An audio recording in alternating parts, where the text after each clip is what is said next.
కొన్నిసార్లు బహు ఆశ్చర్యం కలుగుతూ ఉంటుంది. ఒక మనిషి మీద ఎందుకంత ద్వేషము కలుగుతుందో అర్థమవుదు. కొన్నిసార్లు ఎంత ఆలోచించినా ఈ యోసేపు యొక్క వృత్తాంతం చదివినప్పుడు అతని మీద ఎందుకంత కోపము, ద్వేషము అంటే జవాబు దొరకదు మనకి.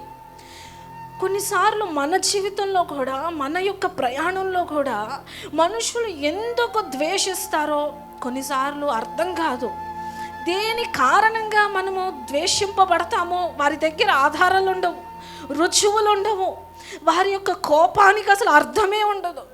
బహుశా ఈరోజు ఈ మాటలు వింటున్నటువంటి మీ జీవితంలో కూడా మీరు అనుకోవచ్చు, నేను ఎవరికి ఎలాంటి అపకారము కూడా నేను చేయలేదండి, ఎవరికి ఎలాంటి ద్వేషము కూడా నేను ఎవరి మీద చూపించలేదండి, ఎవరి జీవితంలో కూడా నేను జోక్యం చేసుకోలేదండి.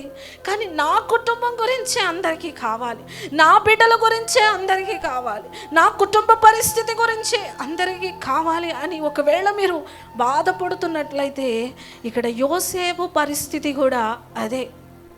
నిన్ను దేవుడు చూస్తున్నాడు. పెంట కుప్పల మీద నుండి లేవనెత్తువాడు ఆయనే.